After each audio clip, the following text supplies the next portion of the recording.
ನಮಸ್ಕಾರ ವೀಕ್ಷಕರೇ, Karnataka power TV ನ್ಯೂಸ್ಗೆ ತಮ್ಮೆಲ್ಲರಿಗೂ ಸ್ವಾಗತ. ವಾರ್ತೆಗಳ ವಿವರ.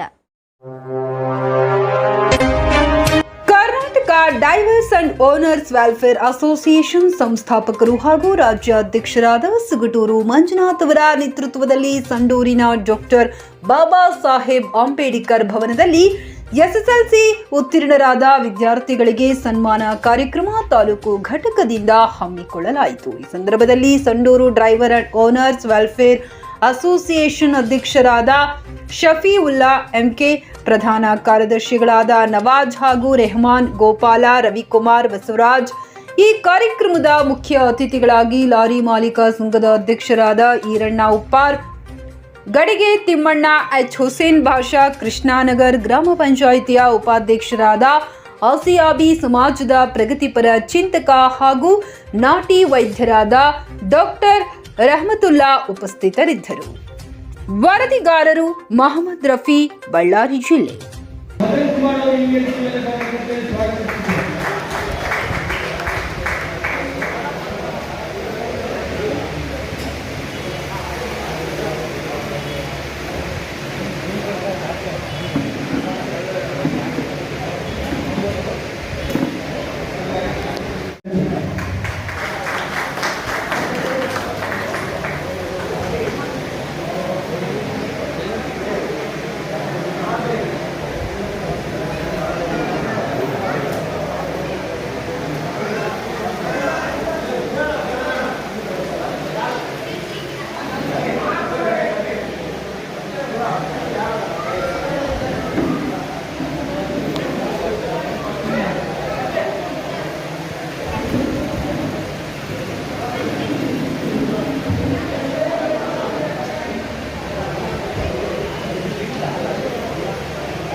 ಈಗ ನಮ್ಮ ಸಂಡೂರು ಬೆಳವಣಿಗೆ ಸರ್ಕಾರ ಸಭೆಯ ಅಧ್ಯಕ್ಷರಾದಂತಹ ಈಗಿನ ಶಫೀಲ್ ಅವರು ಸ್ವಾಗತ ಭಾಷಣ ಮಾಡಿದ್ದಾರೆ. ದಯವಿಟ್ಟು ಶಫೀಲ್ ಅವರು ವೇದಿಕೆ ಮೇಲೆ ಬರಬೇಕಾಗಿ ವಿನಂತಿ.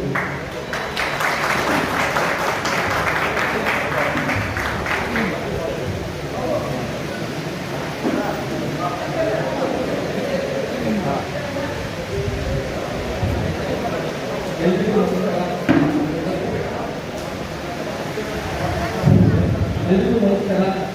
ಈ ಒಂದು ಕಾರ್ಯಕ್ರಮಕ್ಕೆ ಅತಿಥಿಗಳಾಗಿ ಆಗಮಿಸಿರುವಂಥ ಶ್ರೀಯುತ ನದೀಸಾ, ಇತ್ತೀಚಿನ ದಿನಗಳಲ್ಲಿ ಕೃಷ್ಣನಗರ ಮತ್ತು ಗೌರವಪುರ ಲಾರಿ ಮಾಲೀಕರ ಅಧ್ಯಕ್ಷರಾಗಿರುವಂಥ ನದೀಸಾ ಅವರು ಈ ಒಂದು ವೇದಿಕೆ ಮೇಲೆ ಆಗಮಿಸಬೇಕಂತೇಳಿ ಪ್ರೀತಿಯಿಂದ ಮನವಿ ಮಾಡ್ತಾ ಇದ್ದೀನಿ. ನದೀಸಾ ಅವರು ಈ ಒಂದು ವೇದಿಕೆಗೆ ಬರಬೇಕಂತೇಳಿ BHF ನದೀಸಾ.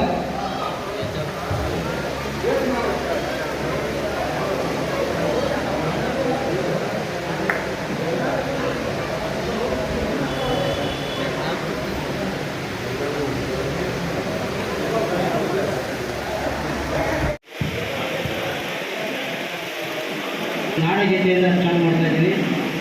ಅದನ್ನು ನಾಡಗೀತೆಯನ್ನು ನಮ್ಮ ಶೇಖರಿಕೆಯ ಗೌತಿಯ, ಹಾಜಿರ, ಸಾನಿಯ, ತಸ್ಲಿಂ, ಸಮ್ಮ ಇನ್ನು ಮುಂತಾದವರಿಂದ ದಯವಿಟ್ಟು ಮಕ್ಕಳು ತಾವೆಲ್ಲ ಬಂದಿದೆ ವೇದಿಕೆ ಮೇಲೆ ಬಂದು ನಾಡಗೀತೆ ಆಡಬೇಕಾಗಿ ವಿನಂತಿ.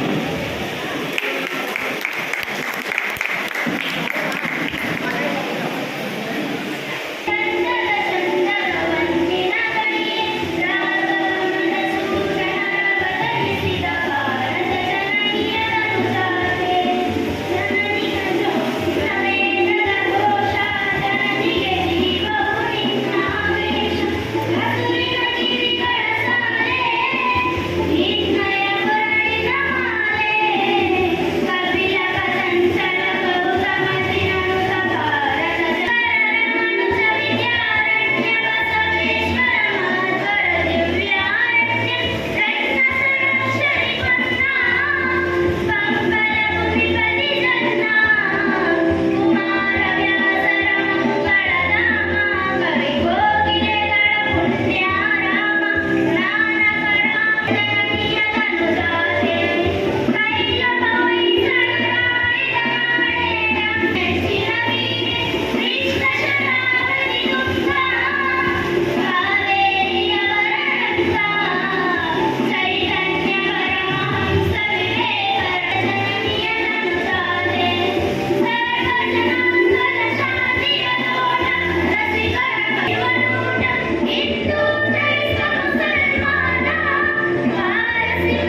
ವಿನಂತಿ.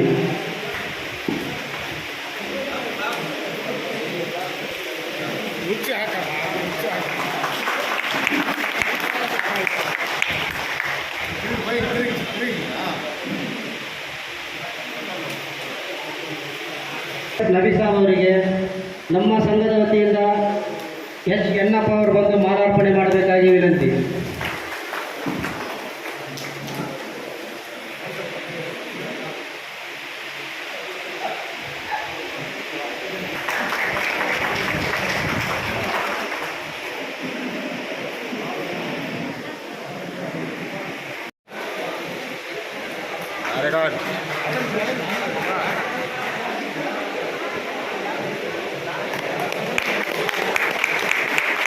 ಮಾಲೀಕರಾದಂಥ ಎಚ್ ಹುಸೇನ್ ಬಾಷಾ ಅವರು ಸರ್ಗೆ ನಮ್ಮ ಕಡೆಯಿಂದ ರಫೀಬ್ ಅವರು ಬಂದು ಮಾಲಾರ್ಪಣೆ ಮಾಡಬೇಕಾಗಿ ವಿನಂತಿ.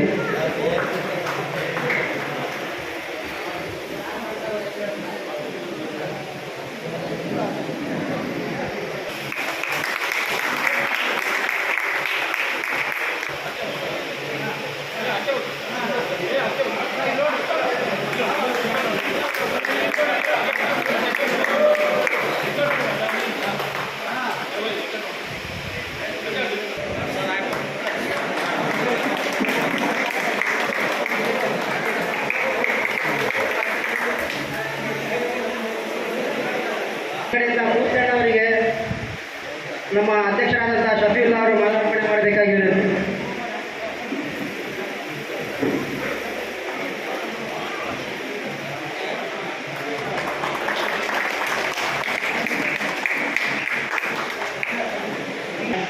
ಟಿ ಮುಜಮಿಲ್ ಅವರು ಮಾಲಾರ್ಪಣೆ ಮಾಡಬೇಕಾಗಿ ವಿನಂತಿ.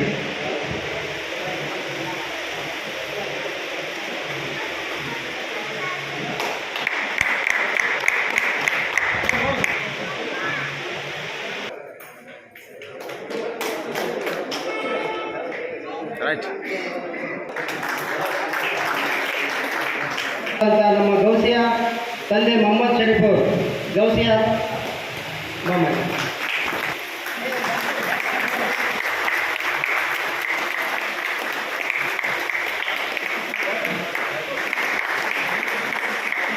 ವಿನಂತಿ.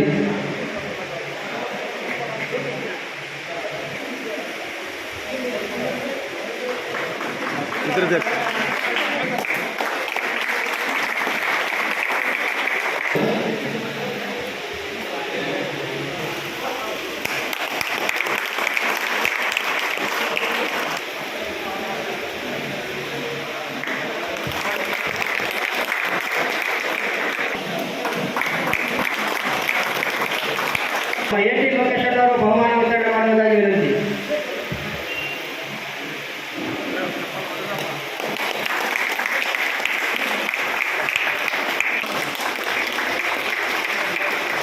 ಮಾಡಬೇಕಾಗಿ ವಿನಂತಿ.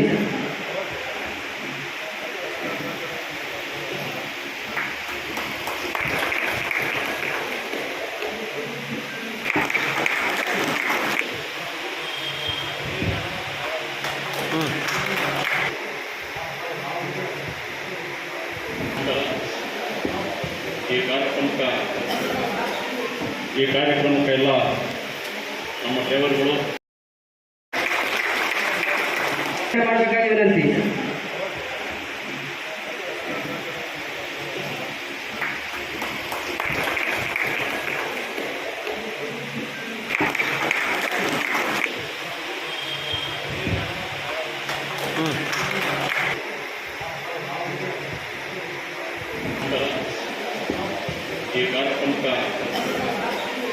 ಈ ಕಾರ್ಯಕ್ರಮಕ್ಕೆಲ್ಲ ನಮ್ಮ ಡ್ರೈವರ್ಗಳು, ಆಮೇಲೆ ಈ ವೇದಿಕೆಯನ್ನು ಅಲಂಕರಿಸಿದಂಥ ಎಲ್ಲ ನಮ್ಮ ತಾಲೂಕು ವಾಡಿಯ ನಮ್ಮ ಲೀಡರ್ಸ್ಗಳಿಗೆ, ಆಮೇಲೆ ಇಲ್ಲಿ ಈ ವೇದಿಕೆಯನ್ನು ಮೇಲಿರ್ತಕ್ಕಂಥ ಎಲ್ಲರಿಗೂ ನನ್ನ ಧನ್ಯವಾದವನ್ನು ತಿಳಿಸ್ತಾ, ಇವತ್ತು ಏನು ಈ ಡ್ರೈವರ್ ಅಸೋಸಿಯೇಷನ್ ಕಡೆಯಿಂದ ಸಂದ್ರ ತಾಲೂಕು ಡ್ರೈವರ್ ಅಸೋಸಿಯೇಷನ್ ಸನ್ಮಾನ ಕಾರ್ಯಕ್ರಮ ಇಟ್ಕೋಬೇಕಂತೇಳಿ ನಿಮ್ಮ ಇವರು ಅಸೋಸಿಯೇಷನ್ ಅಧ್ಯಕ್ಷರು ನಮಗೆ ಕರೆ ಮಾಡಿದರು.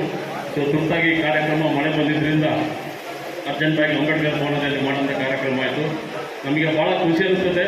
ಇವತ್ತು ಜೀವನದಲ್ಲಿ ಭಾಳ ಕಷ್ಟಪಟ್ಟು ಕಣ್ಣಿಗೆ ನಿಂತಿದ್ದಾಗ ದುಡಿಬೇಕಂತ ವ್ಯಕ್ತಿ ಅಂದರೆ, ಏಕೈಕ ವ್ಯಕ್ತಿ ಅಂದರೆ ಅದು ಡ್ರೈವರ್ ಅಂತ ಇವತ್ತಿಂದಲೇ ಹೇಳ್ಬೋದು ನಾವು.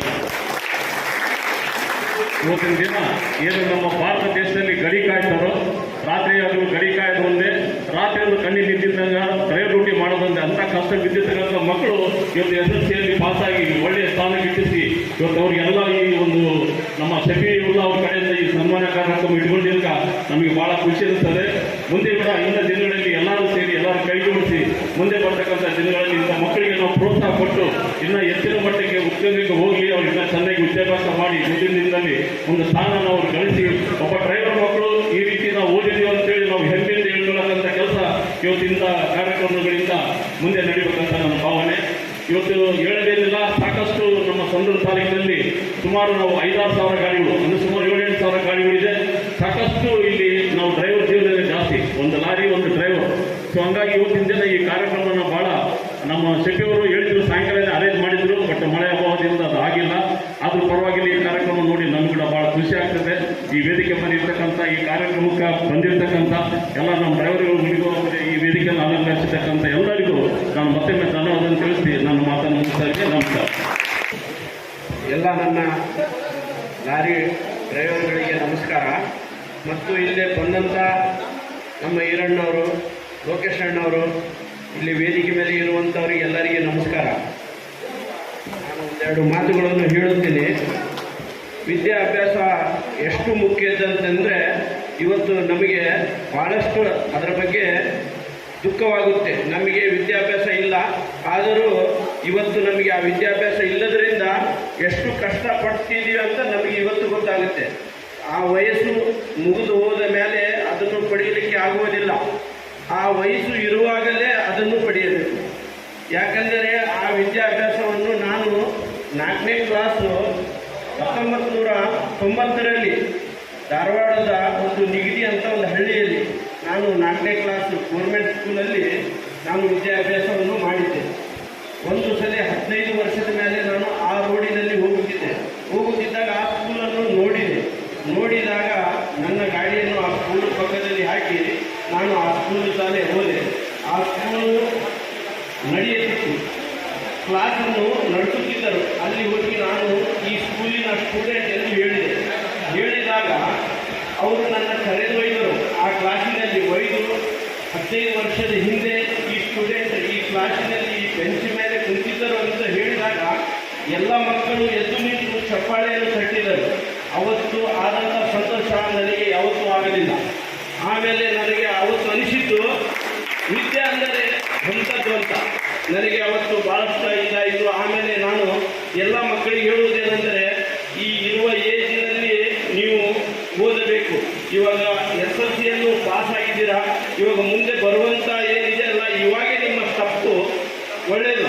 ಇವಾಗ ಸ್ಟಪ್ ಏನಿದೆ ಅಲ್ಲ, ಕಷ್ಟದಿಂದ ಓದಬೇಕು. ನೀವು ಓದಿದಾಗೆ ನಿಮಗೆ ಗುರಿ ಮುಟ್ಟಲು ಸಾಧ್ಯ ಆಗುತ್ತೆ. ಅದರಲ್ಲಿ ಅದರ ಸಲುವಾಗಿ ಹೇಳೋದೇನೆಂದರೆ, ಇವಾಗ ಇರುವ ಈ 5-6 ವರ್ಷಗಳು ಇಂಪಾರ್ಟೆಂಟ್ ನಿಮಗೆ. ಆದರೆ ಈ ಚಾಲಕರು ಭಾಳಷ್ಟು ಕಷ್ಟ ಬಿದ್ದು ದುಡಿದು ಈ ಡ್ರೈವರ್ ಡ್ಯೂಟಿ ಅನ್ನೋದು ಭಾಳ ಕಷ್ಟ. ಆದರೂ ಇವರು ರಾತ್ರಿಯಲ್ಲಿ ಡ್ಯೂಟಿ ಮಾಡಿ ನಿಮ್ಮ ಫೀಸನ್ನು ಕಟ್ಟಿ ನಿಮ್ಮನ್ನು ಓದಿಸುತ್ತಿದ್ದಾರೆ. ಆ ಓದಿಸೋದ್ರಲ್ಲಿ ನಮ್ಮ ಹುಡುಗರಿಗೆ ಮಾರ್ಕ್ಸನ್ನು ಪಡೆದಿದ್ದಾರೆ. ಅದನ್ನು ನಾನು ಹೇಳೋದೇನೆಂದರೆ, ಇನ್ನು ಬರುವಂಥ ಕಾಲದಲ್ಲಿ ಚೆನ್ನಾಗಿ ಓದಿ ಚೆನ್ನಾಗಿ ಆಗಲಿ ಅಂತ ಮುಂದೆ ಇಂಥ ಕಾರ್ಯಕ್ರಮಗಳನ್ನು ಮುಂದಿನವರು ಮಾಡಲೆಂದು ನನ್ನ ಅನಿಸಿಕೆ. ನಮಸ್ಕಾರ.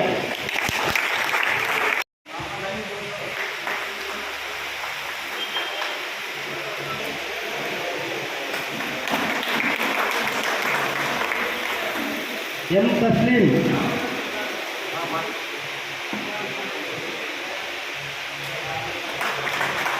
ಟಿ ಶರ್ಮಾ,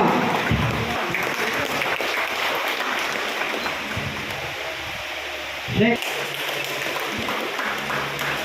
ಮುಸ್ತಫಾ ತಂದೆ ಮುನೀಫಾ, ಸೀಮಾ ತಂದೆ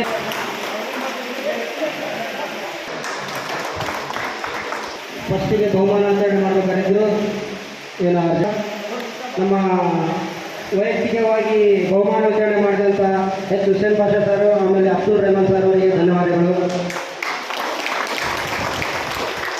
ಈಗ ಕೊನೆಯದಾಗಿ ನಮ್ಮ Sandur drivers and owners welfare ಅಸೋಸಿಯೇಷನ್ನ ಅಧ್ಯಕ್ಷರಾದಂಥ ಶಫೀವುಲ್ಲಾ ಅವರು ವಂದನಾರ್ಪಣಾ ಕಾರ್ಯಕ್ರಮವನ್ನು ನೆರವೇರಿಸಬೇಕಾಗಿ ವಿನಂತಿ. ನಮಸ್ಕಾರ.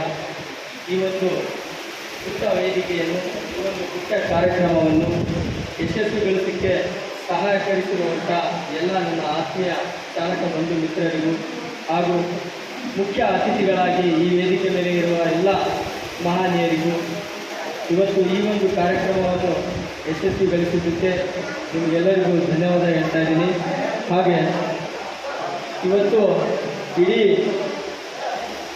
ಒಂದು ಬಹಳ ಮುಖ್ಯದ ವಿಷಯ ಏನಂದರೆ, ಇವತ್ತು ಲಾರಿ ಮಾಲೀಕ ಮತ್ತು ಲಾರಿ ಚಾಲಕ ಇಡೀ ದೇಶಕ್ಕೆ ಅತಿ ಹೆಚ್ಚು ದೊಡ್ಡ ಶ್ರೀಮಂತ ಅಂತ ಹೇಳೋದು ನಾನು ಇಷ್ಟಪಡೋದು. ಗಾಡಿ ರೋಡ್ ಮೇಲೆ ಹೋದರೆ ಒಂದು ಟೈರು, ಡೀಸೆಲ್ಲು, ಟ್ಯಾಕ್ಸು, ಇನ್ಶೂರೆನ್ಸು ಪ್ರತಿಯೊಂದಕ್ಕೆ ಈ ಚಾಲಕರಂತೇಳಿ ನಾನು ಹೇಳೋಕ್ಕೆ ಈ ಸಮಯದಲ್ಲಿ ಇಷ್ಟಪಡ್ತೀನಿ.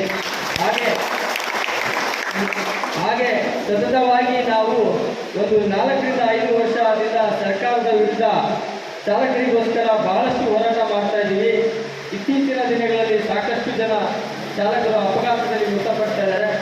ಸೊ ನಮ್ಮ ಸರ್ಕಾರಕ್ಕೆ ಅತಿ ದೊಡ್ಡ ಸವಾಲು ಏನಂದರೆ, ಅಪಘಾತದಲ್ಲಿ ಮೃತಪಟ್ಟ ಚಾಲಕನ ಅಸಂಘಟಿತ ವಲಯ ಮತ್ತು ಭದ್ರತಾ ಮಂಡಳಿಯಿಂದ 5 ಲಕ್ಷ ರೂಪಾಯಿ ಪರಿಹಾರ ನಿಧಿ ಕೊಡುತ್ತೆ. ಎಲ್ಲ ಚಾಲಕರು ಒಂದಿಲ್ಲ ಒಂದು ದಿವಸ ಇವತ್ತು ನಮ್ಮ ಸಂಡೂರು ತಾಲೂಕಿನಲ್ಲಿ ಇವತ್ತಿನ ದಿವಸದಲ್ಲಿ ನಾವು ಬ್ಯಾಟ್ ಗೆಲ್ಲೋದು ಕಮ್ಮಿ ಅಂದರೆ 14 ರಿಂದ 13 ಸಾವಿರ ಚಾಲಕರಿದ್ದೀವಿ.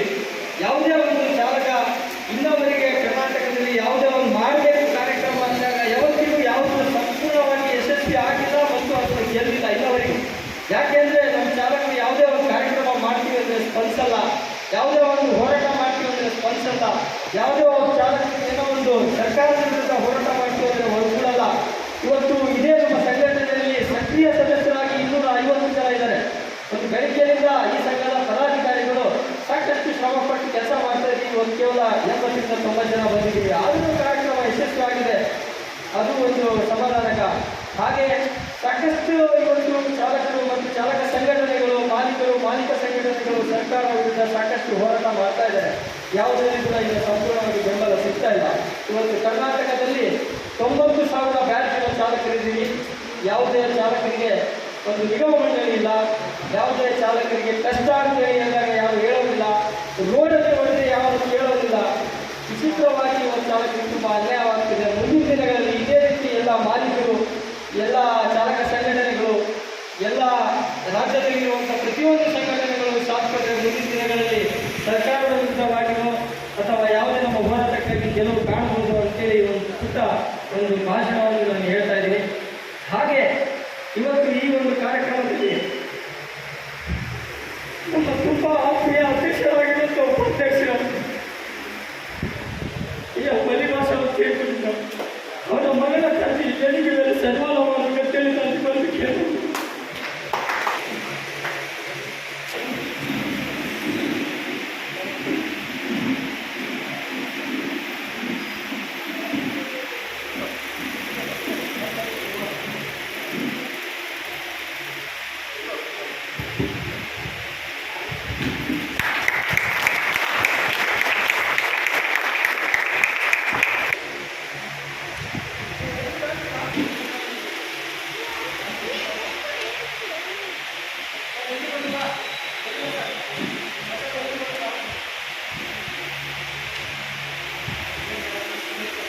ಅಥವಾ ಎಲ್ಲರಿಗೂ ಹೋರಾಡಲಿ.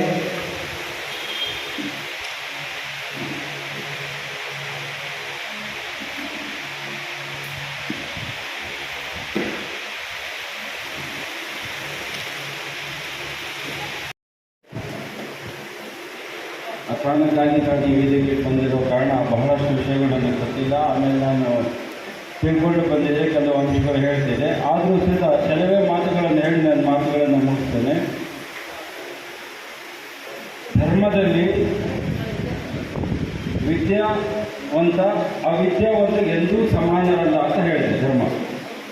ಎಲ್ಲ ಧರ್ಮಗಳು, ಧರ್ಮ ಅಂದರೆ ನಾವಿರ್ಬೇಕು ಹಿಂದೂ, ಮುಸ್ಲಿಂ, ಕ್ರೈಸ್ತ, ಅವೆಲ್ಲ ಧರ್ಮ ಅಲ್ಲ, ಜಾತಿ ಅವು. ನಿಜವಾದಂಥ ಧರ್ಮ ಅಂದರೆ 2 ಧರ್ಮಗಳಿರೋದು. ಒಂದು ಧರ್ಮ, 2ನೇದು ಅಧರ್ಮ. ನಾವು ಒಳ್ಳೇದು ಮಾಡ್ತೀವಿ ಅದು ಧರ್ಮ, ನಾವು ಕೆಟ್ಟದ್ದು ನಾವು ಮಾಡ್ತೀವಿ ಅದು ಅಧರ್ಮ. ಆಗೋದಿಲ್ಲ ಅಂತ ಹೇಳಿ ಮಾನ, ಗೌರವ ಅದು ಅತಿ ಹೆಚ್ಚು ನಾನು ಇಷ್ಟ 2 ಮಾತುಗಳಲ್ಲಿ ಹೇಳ್ತೇನೆ. ನಂತರ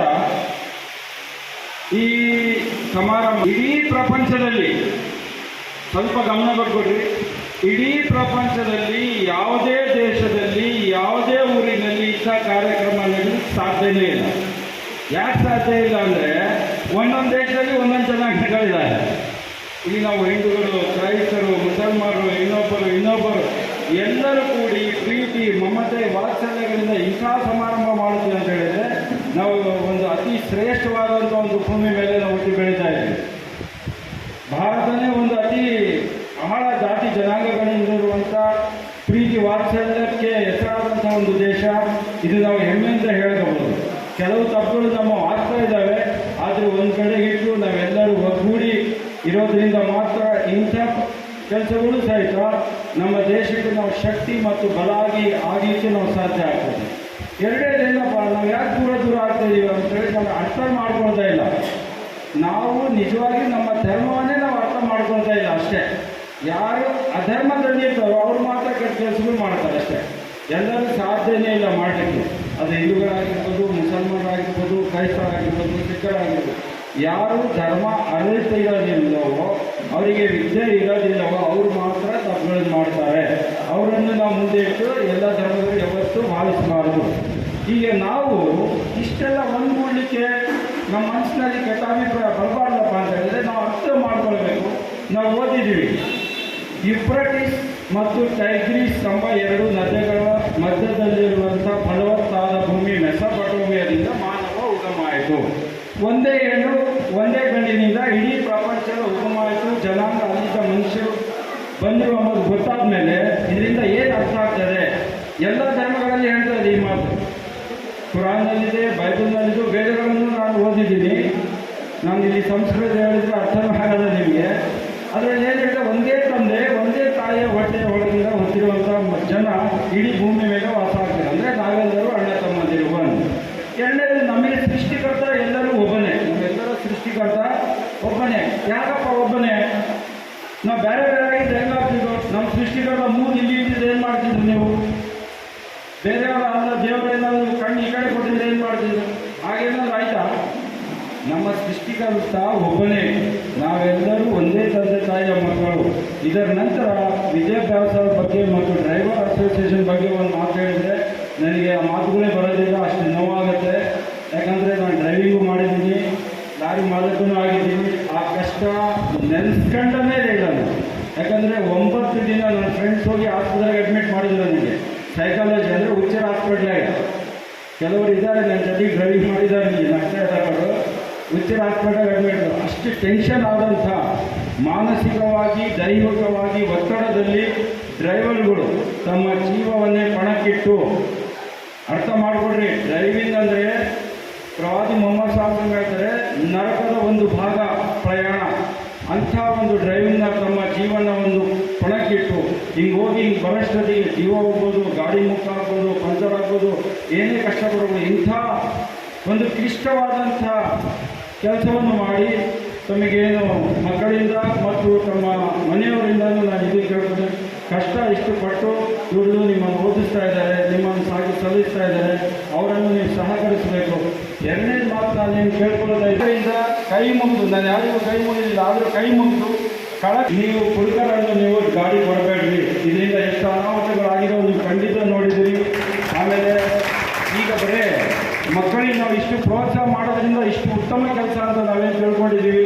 ಒಬ್ಬ ಡ್ರೈವರಿಗೆ ಅನಾಹುತ ಆದರೆ, ಇಲ್ಲ ಒಬ್ಬ ವಾಹನ ಮನುಷ್ಯನಿಗೆ ಏನಾದರೂ ಅನಾಹುತ ಆದರೆ ಅವನ ಹಿಂದೆ ಮಕ್ಕಳು ಇರ್ತಾರೆ, ಹೆಂಡತಿ ಇರ್ತಾರೆ, ಜೀವನ ಇರ್ತಾರೆ. ಆದ ಕಾರಣ ಇಂತಹವರಿಂದ ನೀವು ಉಳಿಸೋದ್ರಿಂದ ಇದಕ್ಕೆ ನೀವು ಪ್ರಯತ್ನ ಮಾಡಿದ್ರೆ ಇದಕ್ಕಿಂತ ಅತಿ ಉನ್ನತವಾದಂಥ ಒಂದು ಜೀವ ಮತ್ತು ಒಂದು ದೇಶವನ್ನೇ, ಒಂದು ಪ್ರಪಂಚನೇ ಉಳಿಸಿದಂಗೆ ಆಗ್ತದೆ. ಅದಕ್ಕೋಸ್ಕರ ನಾನು ಕೈ ಮುಂದೆ ಕಳ್ಕಳಿಯಿಂದ ಕೇಳ್ಕೊಳ್ತೀನಿ, ಹುಡುಗರಿಗೆ ಮದ್ಯಪಾನ ಮಾಡಿದವರಿಗೆ ಡ್ರೈವಿಂಗ್ ಮಾತ್ರ ಕೊಡೋಕೆ ಹೋಗ್ಬೇಡ್ರಿ. ಆಮೇಲೆ ಇಷ್ಟು ಕಷ್ಟಪಟ್ಟು ಲಾರಿ ಮಾಲಕರು, ನಾನು ಮೊದಲು ಡ್ರೈವರ್ ಬಗ್ಗೆ ಹೇಳಿದೆ, ಮಾಲಕರದಂದರೆ ಎಷ್ಟು ಜೀವನ ಅಂತ ಹೇಳಿದ್ರೆ, ಅವ್ನು ಕಿಲ್ಲರ್ ಓಡಿ ಬರ್ತಿದ್ರೆ ಜೀವ ಡಬ ಡಬಡ ಬಂತಾರೆ. ನನ್ನ ಗಾಡಿ ಏನಾಗಿತ್ತು, ಏನು ಸುದ್ದಿ ತರಕತ್ತಂದ್ರೆ ಏನು, ಅಂಥ ಒಂದು ಬಹಳ ಮಾನಸಿಕ ಒತ್ತಡದಲ್ಲಿ ಅವ್ರು ಜೀವನ ಮಾಡ್ತಾರೆ. ದೇವರಗಳಿಗೆ ಸುಗಮವಾದಂತಹ ಜೀವನ, ಡ್ರೈವರಿಗೂ ಯಾವುದೇ ಥರದ ಅನಾಹುತ ಆಗಲಾರ್ದಂತಹ ಜೀವನ ನಾನು ಕೊಡಬೇಕಂತೇಳಿ ದೇವರಲ್ಲಿ ನಾನು ಪ್ರಾರ್ಥನೆ ಮಾಡಿದೆ. ಆಮೇಲೆ ಕಳಕಳಿಯಾಗಿ ಇಷ್ಟೇ ಕೇಳ್ತೀನಿ, ಕೊನೆಯದಾಗಿ ಮತ್ತೆ ಡ್ರೈವರ್ಗಳಾಗಲಿ ಓನರ್ಗಳಾಗಲಿ ಅನಾಹುತಗಳಿಂದ ನೀವು ಉಳಿಸ್ಬೇಕಂತ, ನೀವು ಒಂದು ಹೆಜ್ಜೆ ಮುಂದೆ ಇಡಬೇಕಂತ ನಾನು ಕೇಳಿ ನನ್ನ ಮಾತುಗಳನ್ನು ಮುಗಿಸ್ತಾ ಇದ್ದೀನಿ. ವೇದಿಕೆ ಮೇಲೆ ಆಶೀರ್ವಾದ ಸಂಘದ ಹಿರಿಯರಿಗೂ ಕಿರಿಯರಿಗೂ ಮತ್ತು ಲಾರಿ ಚಾಲಕರಿಗೂ ಮತ್ತು ವಿದ್ಯಾರ್ಥಿಗಳಿಗೂ ಒಂದರಲ್ಲಿ ವಿಶೇಷ ಏನಪ್ಪ ಅಂದರೆ ನನಗೆ ಆಹ್ವಾನ ಮಾಡಿರೋದ್ರಿಂದ ಸಂತೋಷ ಆಗ್ತಾಯಿದೆ. ಲಾರಿ ಚಾಲಕರ ಬಗ್ಗೆ ಒಂದೆರಡು ಮಾತಾಡ್ತೇನೆ. ಲಾರಿ ಚಾಲಕರು ಅವ್ರ ಜವಾಬ್ದಾರಿ ಯಾವ ರೀತಿ ಇರುತ್ತಂತಂದರೆ, ಲಾರಿ ಮಾಲೀಕರು ಎಲ್ಲೆಲ್ಲಿ ಅವ್ರು ಬೆಳಗ್ಗೆ ಹೋದರೆ ಸಾಯಂಕಾಲವರೆಗೆ ಬರ್ತಾರಂತಂದರೆ ಅವ್ರ ಜವಾಬ್ದಾರಿ ಇಷ್ಟು ಶ್ರಮಪಟ್ಟು ರೋಡ್ನಲ್ಲಿ ಇಷ್ಟೆಲ್ಲ ಕಷ್ಟಪಟ್ಟು ಇದೆಲ್ಲ ಮಾಡಿಕೊಂಡು ದುಡಿದು ಬಂದು ಇವತ್ತು ವಿದ್ಯಾರ್ಥಿಗಳಿಗೆ ಈ ರೀತಿ ಪ್ರೋತ್ಸಾಹಿಸ್ತಾರಂದರೆ ಅವ್ರು ನಾವು ಸಂತೋಷ ಪಡಬೇಕಾಗಿರೋ ವಿಷಯ ಇದು.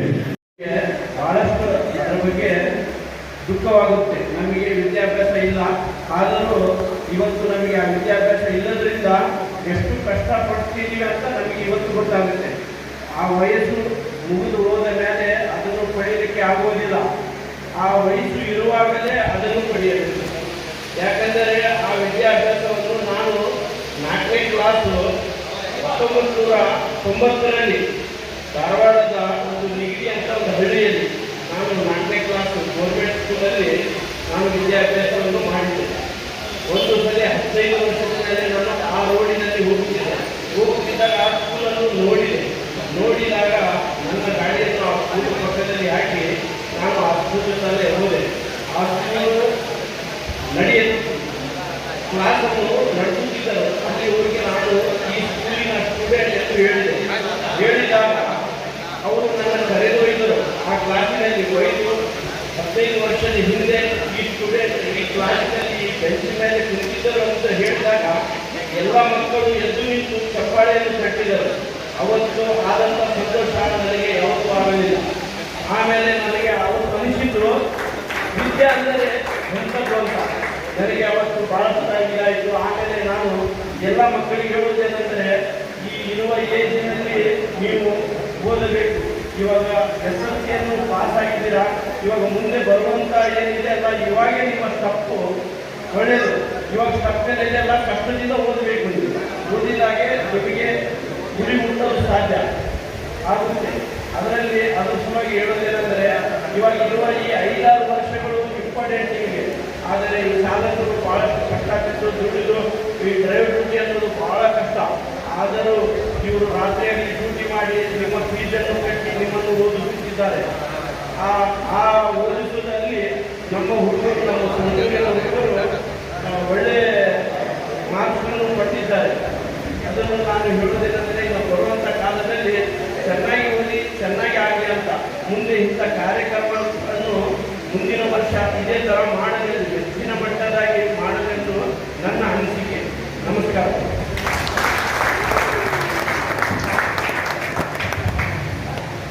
ಧನ್ಯವಾದ ಸರ್. ನಮಗೆ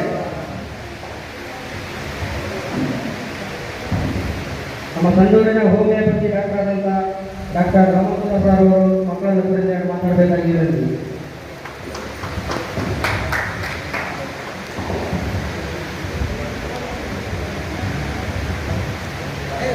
ಎಲ್ಲರಿಗೂ ನನ್ನ ನಮಸ್ಕಾರಗಳು. ಅಚಾನಕ್ಕಾಗಿ ನಾನು ಇಂಗ್ಲೀಷಿಗೆ ಬಂದಿರೋ ಕಾರಣ ಬಹಳಷ್ಟು ವಿಷಯಗಳು ನನಗೆ ಗೊತ್ತಿಲ್ಲ. ಆಮೇಲೆ ನಾನು ತಿಳ್ಕೊಂಡು ಬಂದಿದ್ದೆ ಕೆಲವು ಅಂಶಗಳು ಹೇಳ್ತೇನೆ. ಆದರೂ ಕೂಡ ಕೆಲವೇ ಮಾತುಗಳನ್ನು ಹೇಳಿ ನನ್ನ ಮಾತುಗಳನ್ನು ಮುಗಿಸ್ತೇನೆ. ಧರ್ಮದಲ್ಲಿ ವಿದ್ಯಾವಂತ ಅವಿದ್ಯಾವಂತ ಎಂದೂ ಸಮಾನರಲ್ಲ ಅಂತ ಹೇಳಿದೆ ಧರ್ಮ. ಎಲ್ಲ ಧರ್ಮಾಂತರದಲ್ಲಿ ಹಿಂದೂ ಮುಸ್ಲಿಂ ಕ್ರೈಸ್ತ ಅವೆಲ್ಲ ಧರ್ಮ ಜಾತಿಯವು. ನಿಜವಾದ ಧರ್ಮ ಅಂದರೆ 2 ಧರ್ಮಗಳಿರೋದು. ಒಂದು ಧರ್ಮ, ಎರಡನೇದು ಅಧರ್ಮ. ನಾವು ಒಳ್ಳೇದು ಮಾಡ್ತೀವಿ ಅದು ಧರ್ಮ, ನಾವು ಕೆಟ್ಟದನ್ನ ಮಾಡ್ತೀವಿ ಅದು ಅಧರ್ಮ. ಧರ್ಮ ಯಾಕಂದರೆ ವಿದ್ಯಾವಂತ ಅವಿದ್ಯಾವಂತ ಎಂದಿಗೂ ಸಮಾನರಾಗೋದಿಲ್ಲ ಅಂತೇಳಿ ವಿದ್ಯಾವಂತರ ಸಮಾನ ಗೌರವ ಅದು ಅತಿ ಹೆಚ್ಚು ನಾನು ಇಷ್ಟು 2 ಮಾತುಗಳನ್ನು ಹೇಳ್ತೇನೆ. ನಂತರ ಈ ಸಮಾರಂಭ ಇಷ್ಟು ಖುಷಿ ತರ್ತಾ ಇದೆ ಅಂದರೆ, ಇಡೀ ಪ್ರಪಂಚದಲ್ಲಿ ಸ್ವಲ್ಪ ಗಮನ ಕೊಟ್ಟು, ಇಡೀ ಪ್ರಪಂಚದಲ್ಲಿ ಯಾವುದೇ ದೇಶದಲ್ಲಿ ಯಾವುದೇ ಊರಿನಲ್ಲಿ ಇಂಥ ಕಾರ್ಯಕ್ರಮ ಸಾಧ್ಯನೇ ಇಲ್ಲ. ಯಾಕೆ ಸಾಧ್ಯ ಇಲ್ಲ ಅಂದರೆ, ಒಂದೊಂದು ದೇಶದಲ್ಲಿ ಒಂದೊಂದು ಜನ ಗಿಡಗಳಿದ್ದಾರೆ. ಈಗ ವೈದ್ಯರು, ರೈತರು, ಇನ್ನೊಬ್ಬರು ಎಲ್ಲರೂ ಕೂಡಿ ಪ್ರೀತಿ ಮಮತೆ ವಾತ್ಸಲ್ಯಗಳಿಂದ ಇಂಥ ಸಮಾರಂಭ ಮಾಡ್ತೀವಿ ಅಂತ ಹೇಳಿದ್ರೆ ನಾವು ಒಂದು ಅತಿ ಶ್ರೇಷ್ಠವಾದಂಥ ಒಂದು ಭೂಮಿ ಮೇಲೆ ನಾವು ಹುಟ್ಟಿ ಬೆಳೀತಾ ಇದ್ದೀವಿ. ಭಾರತನೇ ಒಂದು ಅತಿ ಬಹಳ ಜಾತಿ ಜನಾಂಗಗಳಿರುವಂಥ ಪ್ರೀತಿ ವಾತ್ಸಲ್ಯಕ್ಕೆ ಹೆಸರಾದಂಥ ಒಂದು ದೇಶ. ಇದು ನಾವು ಹೆಮ್ಮೆಯಿಂದ ಹೇಳ್ಕೋಬಹುದು. ಕೆಲವು ತಪ್ಪುಗಳು ನಮ್ಮ ಆಗ್ತಾ ಇದ್ದಾವೆ, ಆದರೆ ಒಂದು ಕಡೆ ಇಟ್ಟು ನಾವೆಲ್ಲರೂ ಒಗ್ಗೂಡಿ ಇರೋದ್ರಿಂದ ಮಾತ್ರ ಇಂಥ ಕೆಲಸಗಳು ಸಹಿತ ನಾವು ಶಕ್ತಿ ಆಗಿದ್ದು ನಾವು ಸಾಧ್ಯ ಆಗ್ತದೆ. ಎರಡನೇದೇನಪ್ಪ, ನಾವು ಯಾಕೆ ಶುರು ಆಗ್ತಾ ಇದ್ದೀವಿ ಅಂತೇಳಿ ನಾವು ಅರ್ಥ ಮಾಡ್ಕೊಳ್ತಾ ಇಲ್ಲ. ನಾವು ನಿಜವಾಗಿ ನಮ್ಮ ಧರ್ಮವನ್ನೇ ನಾವು ಅರ್ಥ ಮಾಡ್ಕೊಳ್ತಾ ಇಲ್ಲ ಅಷ್ಟೇ. ಯಾರು ಅಧರ್ಮದಲ್ಲಿ ಇದ್ದಾರೋ ಅವರು ಮಾತ್ರ ಕೆಲಸ ಶುರು ಮಾಡ್ತಾರೆ ಅಷ್ಟೇ. ಎಲ್ಲರೂ ಸಾಧ್ಯನೇ ಇಲ್ಲ ಮಾಡಲಿಕ್ಕೆ. ಅದು ಹಿಂದೂಗಳಾಗಿರ್ಬೋದು, ಮುಸಲ್ಮಾನರಾಗಿರ್ಬೋದು, ಕ್ರೈಸ್ತರಾಗಿರ್ಬೋದು, ಸಿಖ್ಖರಾಗಿರ್ಬೋದು, ಯಾರು ಧರ್ಮ ಅರಿವಿರೋದಿಲ್ಲವೋ ಅವರಿಗೆ ವಿದ್ಯೆ ಇರೋದಿಲ್ಲವೋ ಅವರು ಮಾತ್ರ ತಪ್ಪನ್ನು ಮಾಡ್ತಾರೆ. ಅವರನ್ನು ನಾವು ಮುಂದೆ ಇಟ್ಟು ಎಲ್ಲ ಧರ್ಮಗಳು ಯಾವತ್ತೂ ಭಾವಿಸಬಾರದು. ಹೀಗೆ ನಾವು ಇಷ್ಟೆಲ್ಲ ಒಂದೂಡಿಕೆ ನಮ್ಮ ಮನಸ್ಸಿನಲ್ಲಿ ಕೆಟ್ಟಾಭಿಪ್ರಾಯ ಬರಬಾರದಪ್ಪ ಅಂತಂದರೆ ನಾವು ಅರ್ಥ ಮಾಡ್ಕೊಳ್ಬೇಕು. ನಾವು ಓದಿದ್ದೀವಿ, ಯುಫ್ರಟಿಸ್ ಮತ್ತು ಟೈಗ್ರಿಸ್ ಎಂಬ ಎರಡು ನದಿಗಳ ಮಧ್ಯದಲ್ಲಿರುವಂಥ ಫಲವತ್ತಾದ ಭೂಮಿ ಮೆಸೊಪೊಟೇಮಿಯಾದಿಂದ ಮಾನವ ಉಗಮ ಆಯಿತು. ಒಂದೇ ಹೆಣ್ಣು ಒಂದೇ ಗಂಡಿನಿಂದ ಇಡೀ ಪ್ರಪಂಚದ ಉಗಮ ಆಯಿತು. ಜನರ ಅರ್ಥ ಮನುಷ್ಯರು ಬಂದು ಅವರು ಗೊತ್ತಾದ ಮೇಲೆ ಇದರಿಂದ ಏನು ಅರ್ಥ ಆಗ್ತದೆ? ಎಲ್ಲ ಧರ್ಮಗಳಲ್ಲಿ ಹೇಳ್ತಾರೆ ಈ ಮಾತು. ಪುರಾತನದಲ್ಲಿ ಬೈಬಲ್ನಲ್ಲಿದ್ದು ವೇದಗಳನ್ನು ನಾವು ಓದಿದ್ದೀನಿ. ನಾನು ಇಲ್ಲಿ ಸಂಸ್ಕೃತದಲ್ಲಿ ಅರ್ಥ ಮಾಡಲ್ಲ ನಿಮಗೆ. ಅದರಲ್ಲಿ ಏನಿದೆ, ಒಂದೇ ತಂದೆ ಒಂದೇ ತಾಯಿಯ ಹೊಟ್ಟೆಯ ಒಳಗೆ ಹುಟ್ಟಿರುವಂಥ ಜನ ಇಡೀ ಭೂಮಿ ಮೇಲೆ ವಾಸ ಮಾಡ್ತಾರೆ. ಇಲ್ಲ ತಾಯಿಯವರು ಅಣ್ಣ ತಮ್ಮಂದಿರುವ ಎರಡನೇದು ನಮಗೆ ಸೃಷ್ಟಿಕರ್ತ ಎಲ್ಲರೂ ಒಬ್ಬನೇ. ಸೃಷ್ಟಿಕರ್ತ ಒಬ್ಬನೇ. ಯಾಕಪ್ಪ ಒಬ್ಬನೇ? ನಾವು ಬೇರೆ ಬೇರೆ ಹೆಂಗಾಗ್ತಿದ್ರು? ನಮ್ಮ ಸೃಷ್ಟಿಕರ್ತ ಮೂರು ನಿಂತಿದ್ದು ಏನು ಮಾಡ್ತಿದ್ರು ನೀವು? ಬೇರೆಯವ್ರ ಅಲ್ಲ ದೇವರನ್ನ ಕಣ್ಣು ಕಡೆ ಕೊಟ್ಟಿದ್ದು ಏನು ಮಾಡ್ತಿದ್ರು? ಹಾಗೇನಾದ್ರು ಆಯ್ತಾ? ನಮ್ಮ ಸೃಷ್ಟಿಕರ್ತ ಒಬ್ಬನೇ. ನಾವೆಲ್ಲರೂ ಒಂದೇ ತಂದೆ ತಾಯಿಯ ಮಕ್ಕಳು. ಇದರ ನಂತರ ವಿದ್ಯಾಭ್ಯಾಸದ ಬಗ್ಗೆ ಮತ್ತು ಡ್ರೈವರ್ ಅಸೋಸಿಯೇಷನ್ ಬಗ್ಗೆ ಒಂದು ಮಾತಾಡಿದ್ರೆ ನನಗೆ ಆ ಮಾತುಗಳೇ ಬರೋದಿಲ್ಲ, ಅಷ್ಟು ನೋವಾಗುತ್ತೆ. ಯಾಕಂದರೆ ನಾನು ಡ್ರೈವಿಂಗು ಮಾಡಿದ್ದೀನಿ, ಗಾಡಿ ಮಾಡೋದು ಆಗಿದ್ದೀನಿ. ಆ ಕಷ್ಟ ನೆನೆಸ್ಕೊಂಡೇ ಇಲ್ಲ.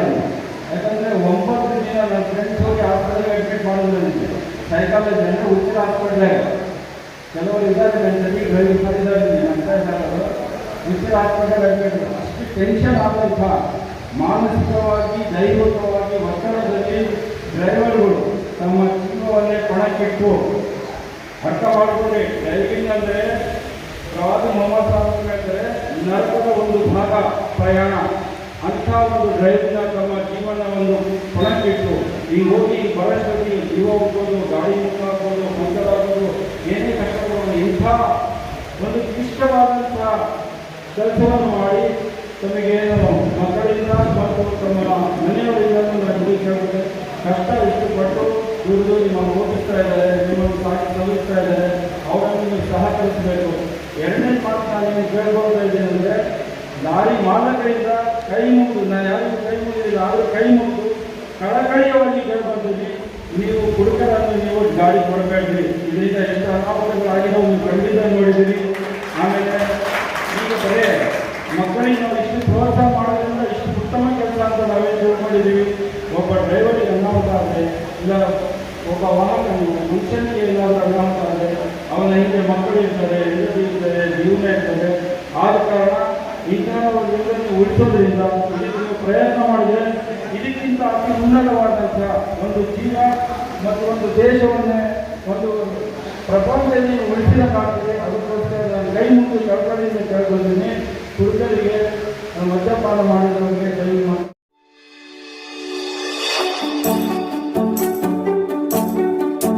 ನೀವಿನ್ನು ನಮ್ಮ ಚಾನೆಲ್ಗೆ ಸಬ್ಸ್ಕ್ರೈಬ್ ಮಾಡಿಲ್ಲವೇ? ಹಾಗಿದ್ರೆ ತಡಬೇಕೆ? ಹಿಂದೆ ಸಬ್ಸ್ಕ್ರೈಬ್ ಮಾಡಿ, ಬೆಲ್ ಐಕಾನ್ ಪ್ರೆಸ್ ಮಾಡಿ, ಶೇರ್ ಮಾಡಿ, ಕಮೆಂಟ್ ಮಾಡಿ.